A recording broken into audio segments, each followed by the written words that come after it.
dalam Wahyu 22 ayat 1, dituliskan langit yang baru dan bumi yang baru di mana sungai air kehidupan mengalir keluar dari tahta Allah dan tahta Anak Domba. Pertanyaannya, di sini tidak dituliskan berada roh Allah itu sendiri. Ini pertanyaannya lebih ke kenapa di sini tidak dituliskan Allah roh gitu, pendeta. Tapi sepertinya ini udah pernah dijawab, tapi ada tanggapan lain, pendeta? Ya, jadi untuk Vera yang menanyakan pertanyaan ini, terima kasih. Nanti boleh tolong dibuka kembali, ada jawaban cukup panjang itu kalau saya ingat di tajam episode yang lalu. Tapi ini ada kaitannya dengan cara kita membaca Alkitab, ya, bahwa banyak hal-hal yang kita harapkan dan kita berharap, aduh kalau boleh ada dong kata ini supaya sesuai dengan yang saya pikir harus ada demikian. Tapi ya seringkali kita merasa kecewa, kenapa saya harapkan kata ini ada tetapi kenapa tidak ada? Sebab penekanannya adalah bukan untuk itu. Jadi saya mau kasih contoh yang lain. Ini dari cara kita membaca Alkitab. Pada waktu ada sedikit isu yang terjadi di satu jemaat di Antioquia, di sebelah utara Israel, di Antioquia, di Syria. Lalu kemudian, ini di abad pertama, zaman Rasul Paulus.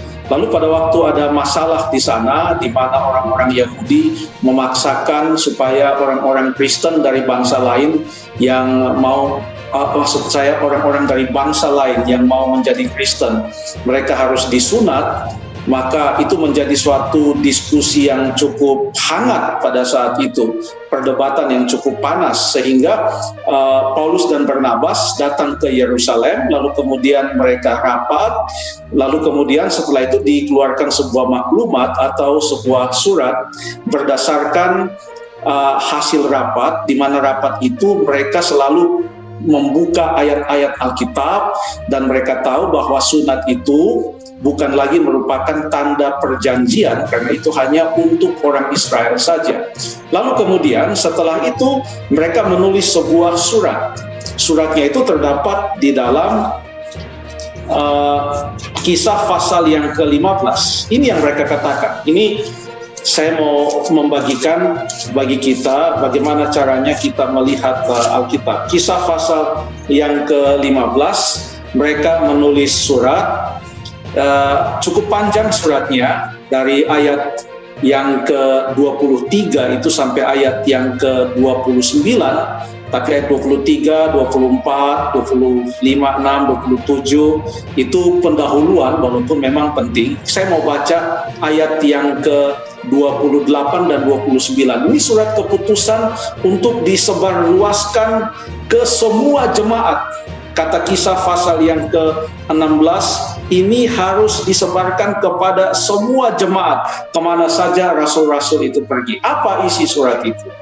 Saya baca Kisah pasal yang ke-15, ayat 28 dan ayat yang ke-29.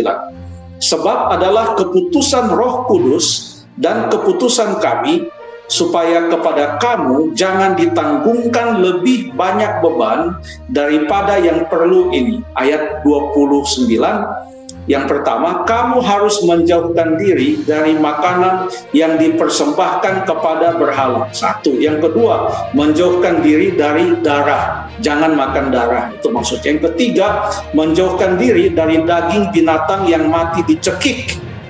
Ya. Dan yang keempat, menjauhkan diri dari percabulan. Lalu kalimat selanjutnya ini mengatakan, jikalau kamu memelihara diri dari hal-hal ini, kamu berbuat baik. Sekianlah.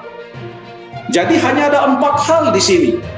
Kalau kita mau mengikuti cara bertanya seperti dalam Wahyu pasal yang ke-22, maka kita akan bertanya, Pak Pendeta, kenapa di ayat ini tidak disebutkan tentang pencurian, hanya percabulan? Apakah memang boleh mencuri?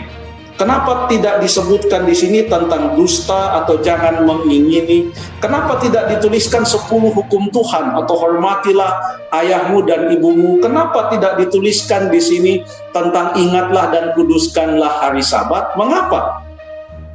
Jadi dengan tidak adanya perintah-perintah yang lain, bukan mengatakan bahwa perintah-perintah itu tidak ada, tapi hanya menyatakan bahwa penekanan di dalam pasal ini bukan untuk menekankan semua perintah-perintah yang lain. Hanya yang 4 ini diingatkan. Mengapa? Karena perintah-perintah yang lain itu tidak ada menjadi isu. Semua orang mengikutinya. Bagaimana dengan pertanyaan di Wahyu pasal yang ke-22 ini? Yang menjadi penekanan di sana adalah semenjak Wahyu pasal yang keempat sudah disebutkan tentang yang duduk di atas takhta itu, lalu kemudian anak domba itu datang, lalu anak domba itu juga duduk di atas takhta. Tapi kalau kita selidiki baik-baik, maka Roh Kudus juga disebutkan di dalam kitab Wahyu. Tetapi dalam Wahyu 22 ayat yang pertama bukan itu penekanannya. Tapi karena Roh Kudus tidak disebutkan di sana, bukan berarti Roh Kudus itu bukanlah juga pribadi Allah. Ya, mungkin panjang tentang Roh Kudus karena ada pro dan kontra tentang hal ini. Akan tetapi kitab Wahyu, contohnya di dalam Wahyu pasal yang pertama ayat 4 dan ayat yang kelima, di sana disebutkan dengan jelas. Tidak disebutkan tentang malaikat, tidak disebutkan tentang yang lain, hanya disebutkan tentang Allah, kemudian Yesus Kristus, dan Roh Kudus. Di Wahyu 22 ayat 16 dan ayat 18 disebutkan juga di sana Yesus, kemudian Roh, lalu kemudian Allah. Jadi walaupun tidak ditulis di dalam ayat yang pasal 22 ayat 1, itu bukan menjadi satu masalah. Tidak selamanya kalau Allah atau Bapa itu ditulis, maka harus ada juga di sana Yesus. Tidak selamanya kalau ditulis Yesus, kita harapkan harus ada juga Bapa di sana. Bukan hanya dalam kitab Wahyu, tapi juga dalam kitab-kitab yang lain. Artinya, pengajaran tentang 3 pribadi kealahan, yaitu Bapa, Anak, dan Roh Kudus, didasarkan atas Alkitab. Walaupun Alkitab pada waktu ditulis bukan dengan tujuan mengajarkan itu secara langsung, tetapi para penulis Alkitab telah berasumsi bahwa ini adalah pekabaran yang bukan menjadi isu. Justru yang menjadi isu waktu itu bukanlah tentang Roh Kudus. Kalau baca kitab Ibrani, justru yang menjadi isu adalah tentang Yesus Kristus. Karena Yesus Kristus dianggap sebagai ciptaan.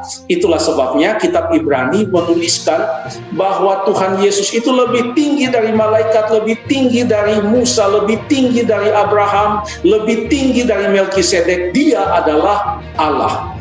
Jadi kita percaya berdasarkan ayat-ayat Alkitab, apa yang kita percaya sekarang ini, Allah adalah Esa, adalah Bapa, Anak, dan Roh Kudus. Terima kasih.